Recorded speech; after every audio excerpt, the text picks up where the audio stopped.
Welcome to the program. You're watching Sean Bike. My name is Sean Santamaria. Thanks for joining me. Kamusta kayo lahat? This is an unboxing video. Mabilis na siguro to, no? I don't think this is gonna be a long one. Unboxing video, dumating na yung parts ng bike build natin. Well, some parts. And it came in this huge box. Ang laki, no? Kala mong bigat. Pero magaan lang siya. 2 components lang ito. We're gonna open up the box. I'm excited. This is a handlebar and a seat post. So, galing bike in, straight from Spain. I am excited. Buksan na natin.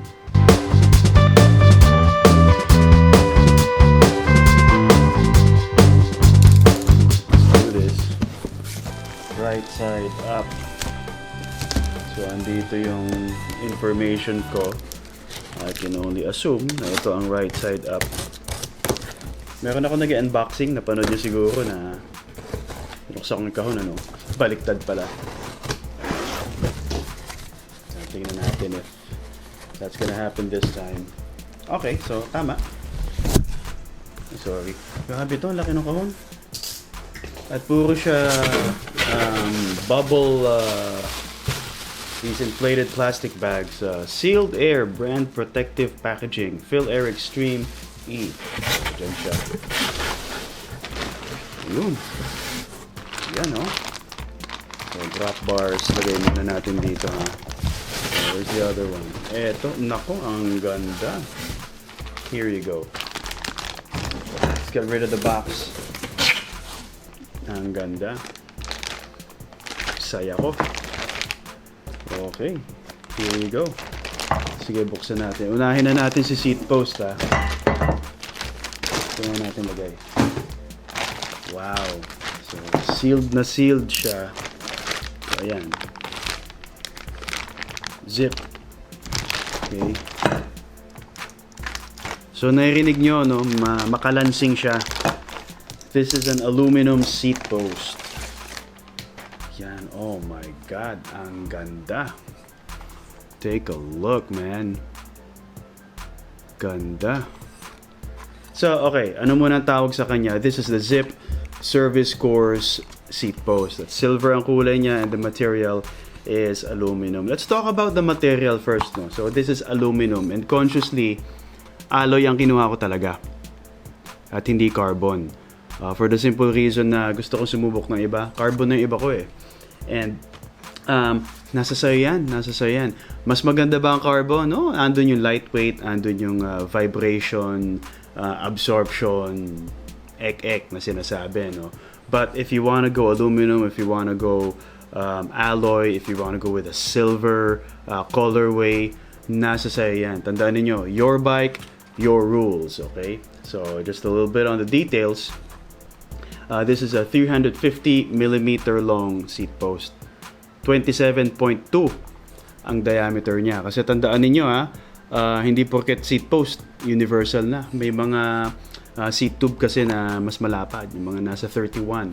This is 27.2 and it's important for you to know the size. May mga shim naman, may mga adapter, pero if you can eliminate the need for an adapter, mas maganda. So, I love it. ZIPP Service Course. At tinan mo yung logo ng ZIPP, they're using the modern logo na. Ito yung reimagined logo ng ZIPP. At maganda siya, I mean, magaang. Maganda, nandun na tayo. Pero magaang siya for an aluminum stem. And I wanted to go aluminum. I wanted to go with a silver color. Kasi may black din ito eh. The silver will give the saddle a great contrast. So, silver yung frame ko. Silver yung seat post. Tapos yung saddle ko is a solid, you could say massive, na Brooks B17 standard. Leather yun eh. Na malaki at maganda yung contrast niya pag nasabayan nitong silver seat post. So this is the ZIPP Service Course seat post. Zero setback pala to kasi may mga seat post na may 25 na setback. Okay, ito 0. Before we go to the handlebar, may parang may triangle na parang portion dito na binuksan ko. Okay. Manual. Hirap kunin.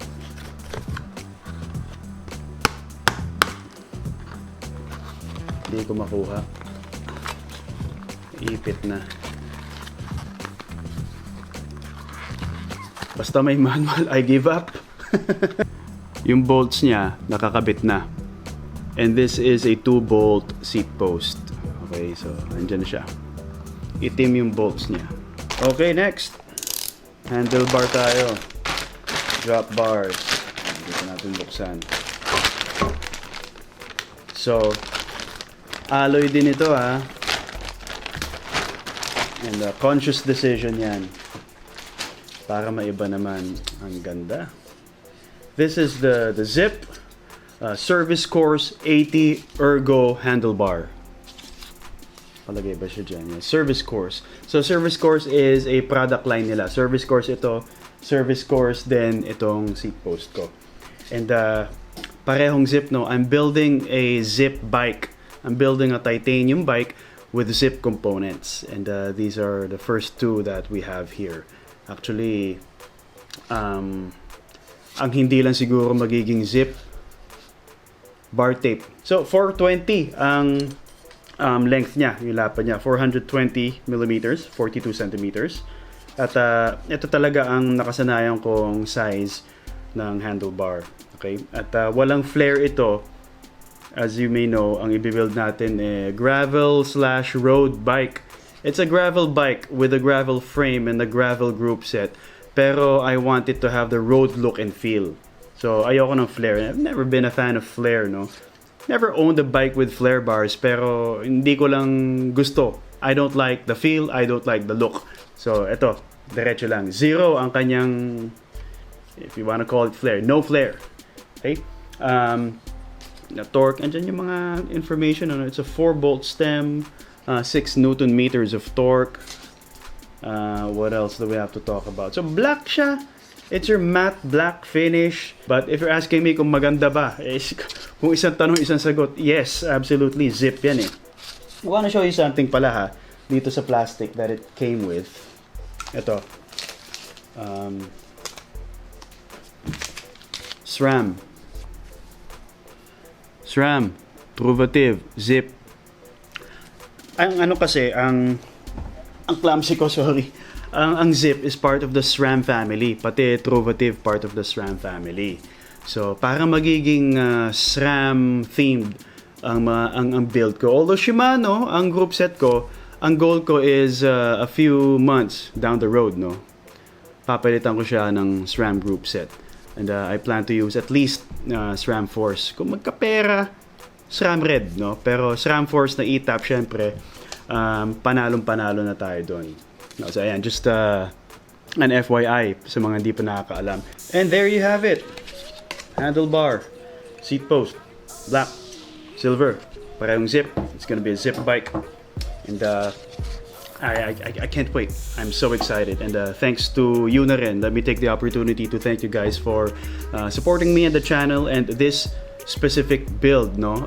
Abangan nyo, malapit na mabuo. Andito yung mga parts natin. And as the parts arrive, I'm gonna try to give you details and short reviews like this one of the other components. So may mga components na naghihintay na, but I wanted to stretch it out, you know, more material, more fun, more content, more fun. So hintayin yan. So that's it. You guys always ride safe. God bless you all. I'll see you next time.